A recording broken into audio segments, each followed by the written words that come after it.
कि अगले साल बढ़ के हो गए 1300, लेकिन उसके अगले साल वो वापस 1000 हो गए। ऐसे में अगर मैं आपको कहूं कि कितना आपको रिटर्न मिला, तो स्वाभाविक है कि आप जो गणित लगाएंगे 900 से 1000 का, वो होगा 11% का। अब अगर आपको मेरी ये गणित सही लग रही है, फिर तो आपको ये सीरीज अंत तक देखने की जरूरत है, क्योंकि सही जवाब 11 नहीं बल्कि 5% है। और इसी तरह जो है आपको बेवकूफ बनाया जाता है कंपनीज के द्वारा, एजेंसीज के द्वारा, और आप कभी भी सही रिटर्न जान ही नहीं पाते हो। कहीं भी निवेश करने के लिए आपको CAGR यानी कि कंपाउंड एनुअल ग्रोथ रेट पता होना चाहिए, जिसके बारे में आज की सीरीज है।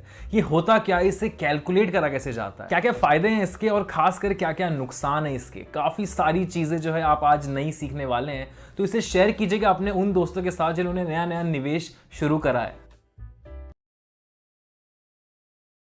अब पहले पुराने वाले एग्जाम्पल पे चलते हैं, जहां पे 2015 में 900, 2016 में 1300 और 2017 में 1000 बने थे। ऐसे में लोग क्या करते हैं ना, फर्स्ट वैल्यू और फाइनल वैल्यू को कैलकुलेट कर देते हैं, लेकिन ये गलत है, क्योंकि इसे एब्सोल्यूट रिटर्न कहा जाता है। तो ये जो 11.10 आपका रिटर्न आया है, वो एक एब्सोल्यूट रिटर्न है। ये आपको कभी भी ये नहीं बताएगा कि ये जो रिटर्न है ये 2 साल में आया है, 10 साल में या 15 साल में, जो कि जानना बहुत ज्यादा जरूरी होती है। इसी की वजह से आपको स्टॉक एजेंट्स, आपको इंश्योरेंस एजेंट्स जो है बेवकूफ बना देते हैं। वो कभी भी आपको ये नहीं बताएंगे कि ये जो आपके पैसे बढ़ेंगे वो कितने समय में बढ़ेंगे। आपको एब्सोल्यूट रिटर्न बता के गुमराह करा जाता है कि अभी एक लमसम अमाउंट भर दो और मैच्योरिटी के बाद जो है आपके पैसे डबल हो जाएंगे। अब ये मैच्योरिटी कब होगा? 10 साल बाद, 15 साल बाद, 20 साल बाद? और ये सवाल पूछना जरूरी है, क्योंकि कोई हो सकता है इंश्योरेंस आपको 30 साल बाद पैसे डबल करके दे, कोई आपको 20 साल में दे, कोई 15 साल में ही दे दे। और आपका सवाल ये भी नहीं होना चाहिए कि मुझे किस स्टॉक में, किस इंश्योरेंस में पैसे जल्दी डबल होके मिल जाएंगे। आपका सही सवाल ये होना चाहिए कि मुझे कौन से स्टॉक में हर साल कितनी एनुअल रिटर्न देखने को मिलेगी। और ये कैलकुलेट करा जाता है किसी भी स्टॉक, किसी भी इंश्योरेंस के पास्ट रिकॉर्ड को देख के। अब ये कैसे कैलकुलेट करा जाता है, इसके बारे में जान लेते हैं। अब पुराने एग्जाम्पल पे वापस चलते हैं, जिसमें मैंने कुछ और डेटा ऐड कर दिए हैं, जहां पे 2015 में 900 रुपए, 2016 में 1300, 2017 में 1000, 2018 में 1200, 2019 में 1600, 2020 में 1500 और 2021 में 2000 हो चुके हैं। अब ये डेटा देख के क्या आप बता सकते हो कि ये ईयरली कितना रिटर्न देगा मुझे? क्योंकि जहां आप देख सकते हैं कि या तो बहुत ज्यादा ग्रो भी हो रहा है या तो बहुत ज्यादा गिर भी रहा है। इसको अगर हम परसेंटेज में देखें तो हम कह सकते हैं कि 2016 में ये 44% से बढ़ा था, लेकिन 2017 में ये 23% से लॉस में भी गया था। वहीं अगले साल भले ही 20% बढ़ा और 2019 में 33%, लेकिन अगले ही साल ये 6.25% से घटा भी तो है। और फाइनली 2021 में इसने वापस 33% की बढ़त दिखाई। अब ये देखने के बाद कोई भी कंफ्यूज होगा ना कि यार मैं खुश हूं क्योंकि बढ़ा था, क्या मैं दुखी हूं क्योंकि 23% का घाटा भी मुझे देखने को मिला है। इसीलिए हमें CAGR निकालना पड़ता है कि आखिर हर साल एवरेज रेट पे कितना रिटर्न देखने को मिला है। यानी कि एक ऐसा परसेंटेज रेट जो कि मैं 900 रुपए पे लगा दूं तो 6 साल बाद मुझे 2000 रुपए मिल जाए। इसको एक और उदाहरण से समझते हैं। मान लीजिए आपने बैंक में 900 रुपए रखे, तो बैंक आपको कितना इंटरेस्ट रेट ऑफर करेगा जिससे आपके 900 रुपए 6 साल बाद 2000 बन जाएंगे। अब CAGR इतनी कोई बड़ी चीज नहीं है। कंपाउंड इंटरेस्ट जो आपने 10वीं में पढ़ा था वही है। फॉर्मूला क्या होता है? जिसका फॉर्मूला होता है final value is equal to present value into 1 plus R upon 100 raise to n, जहां पे फाइनल वैल्यू यानी कि हमारे लिए 2000 रुपए, प्रेजेंट वैल्यू यानी कि 900 रुपए, R यानी कि रेट ऑफ इंटरेस्ट जो कि हमारा CAGR है जो हमें फाइंड करना है, और N यानी कि टाइम पीरियड जो कि हमारे केस में 6 साल का है, यानी कि 2000 is equal to 900 into 1 plus R upon 100 raise to 6। अब ये सिंपल से फॉर्मूले को सॉल्व करने में भी लोग अक्सर एक गलती कर देते हैं, जिसके बारे में हमें जानना जरूरी है। एक गलती जो लोग सबसे ज्यादा करते हैं कभी भी कंपाउंड इंटरेस्ट या CAGR फाइंड करने में, वो है कि वो नंबर ऑफ ईयर्स गलत ले लेते हैं। आप अपने सामने देख रहे होंगे कि 7 ईयर्स की यहाँ पे बात हुई है 2015 से 2021 में, लेकिन आप ये भी देखेंगे कि जब मैंने फॉर्मूला में नंबर ऑफ ईयर्स डाला था तो मैंने 6 डाला था। इसका मैं आपको बहुत अच्छा उदाहरण से समझाता हूँ। मेरा जन्म हो चुका है 2001 में और अभी चल रहा है 2023। तो अगर मैंने 2023 में से 2001 काट लिया तो हो गया 22, लेकिन मैं 21 साल का हूँ। वो इसीलिए क्योंकि 2001 से 2002 में जाने में मेरा 1 साल कंप्लीट हुआ है। उसी तरह 2015 से 2016 जाने में 1 साल, 16-17 जाने में 1 साल। ऐसे में भले ही हमें 7 साल मिल चुके हैं, लेकिन उसमें 1 साल तो जाने में हमें लग जाएगा, जो कि बन जाएंगे फिर सिर्फ 6 साल। हमेशा CAGR फाइंड करने से पहले नंबर ऑफ ईयर्स का ख्याल खास रखा कीजिए, क्योंकि यहीं पे सबसे ज्यादा लोग गलती कर देते हैं और फिर आपकी वैल्यू गलत हो जाती है। आप अगेन कंफ्यूज हो जाते हो कि ये अच्छा है भी कि नहीं है। अब देखिए, मैं आपको ये पूरा सॉल्व करने के लिए नहीं कहूंगा, मैं आपको डायरेक्टली फॉर्मूला ही दे देता हूं। इसी फॉर्मूला को जब हमने डिराइव करा तो हमारा रेट ऑफ इंटरेस्ट हो गया final value upon previous value की power 1:n -1 whole multiplied by 100।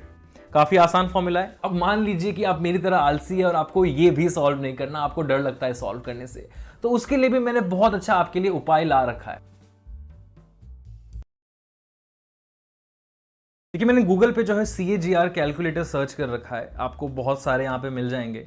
मैं ICICI वाले पे जा रहा हूँ। अब यहाँ पे आप देख सकते हैं मुझसे जो है 3 चीजें पूछी जा रही है। पहली है इनिशियल वैल्यू, दूसरी है फाइनल वैल्यू और तीसरा है ड्यूरेशन ऑफ इन्वेस्टमेंट।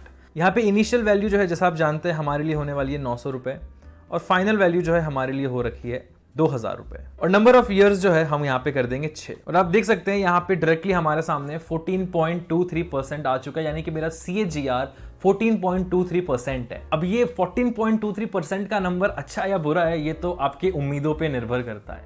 अगर यही नंबर कोई इक्विटी बॉन्ड आपको दे रहा है तो अच्छा नंबर है, लेकिन अगर यही नंबर आपको कोई क्रिप्टो दे रहा है तो शायद आपको किसी और क्रिप्टो में डालना चाहिए, क्योंकि वहां पे ज्यादा रेट देखने को मिलता है। अब एक बार हमें ये ज्ञात हो गया ना कि हमारा CAGR कितना है, तो हम ये भी पता लगा सकते हैं कि हमें कितना रिटर्न मिलने वाला है। जैसे मैंने अभी आपके सामने जो है कंपाउंड इंटरेस्ट कैलकुलेटर सर्च करा और मेरे सामने बहुत सारे यहाँ पे आ चुके हैं ऑप्शंस। मैं ग्रो वाले पे जाऊंगा। जैसे ही आप ओपन करेंगे आपके सामने ये सारे ऑप्शन आ जाएंगे, जहां पे आपसे पूछा जाएगा कि कितना प्रिंसिपल अमाउंट है, कितना इंटरेस्ट और कितने समय के लिए आप ये निवेश कर रहे हैं। तो मैं यहाँ पे प्रिंसिपल अमाउंट जो है 10,000 का कर रहा हूँ। रेट ऑफ इंटरेस्ट जो है हमारा आ रखा था 14.23 का और ईयर जो है हम 5 ही रहने देंगे। तो आप यहाँ देख सकते हैं इसने हाथों हाथ जो है इंटरेस्ट और अमाउंट कैलकुलेट कर दिया कि अगर मैं 10,000 रुपए इन्वेस्ट करूंगा इस रेट पर 5 साल के लिए, तो मुझे जो है 9,449 का इंटरेस्ट मिलेगा, जो कि मेरे अमाउंट को बना देगा 19,449। तो जी हाँ, काफी ज्यादा फायदेमंद है CAGR, लेकिन इसके कुछ नुकसान भी हैं जिसके बारे में आपको पता होना चाहिए। अब मैं हमारे डेटा में थोड़ा सा उलटफेर करने वाला हूं, तो जरा ध्यान से देखिएगा। आप देख सकते हैं कि 2015 में तो 900 है ही, लेकिन अगले साल ये अमाउंट गिर के सीधे 1 हो चुका है। लेकिन अगले साल ये बढ़कर हो चुका है 1000 और उसके अगले साल बढ़ के हो गया है सीधे 10,000। लेकिन कमाल की बात यह है कि उसके अगले साल ये अमाउंट 2 रुपए हो गया और उसके अगले साल ये अमाउंट 50,000 हो गया और अगले साल ये वापस 2,000 पे आ चुका है। तो आपने देखा कितना फ्लक्चुएशन यहाँ पे हो रहा है। लेकिन इसका अगर हम CAGR निकालेंगे तो हमें वही 14.23% का मिलेगा, क्योंकि वो हमेशा फाइनल प्राइस और इनिशियल प्राइस देखता है और नंबर ऑफ ईयर्स देखता है। अगर आप लास्ट 2 ईयर्स का डेटा निकाल दे और 2019 तक ही कैलकुलेट करें तो आप देख सकते हैं कि इनिशियल वैल्यू 900 तो है ही, लेकिन फाइनल वैल्यू अब 2 हो चुकी है। टाइम पीरियड 4 डालने के बाद हमारा CAGR आ रहा है -78.29% का। तो CAGR के 2 नुकसान है। पहला है वॉलिटिलिटी, ये आपको कभी भी ये नहीं बताएगा कि ये इन्वेस्टमेंट रिस्की है भी या नहीं, ये आपको बस इतना बता देगा कि इतना रिटर्न आपको एवरेज मिलता है। और दूसरा नुकसान है पीरियड, अगर आपने पीरियड में चेंज करा तो आपको नहीं पता लगेगा। जैसे मैंने 6 के बदले 4 साल डाल दिए तो आपने देखा कहां 14.23% और कहां -72% मिल चुका था। इसलिए कहते हैं कि कंपाउंडिंग इंटरेस्ट का स्टॉक मार्केट में कोई अस्तित्व ही नहीं है। बट अगर वैसे देखा जाए तो बहुत सारे फायदे हैं इसके। लेकिन एक ऐसी जगह है जहां पर CAGR पूरी तरीके से फेल हो जाता है, उसके बारे में आखिरी पार्ट में अब बात करने वाले हैं।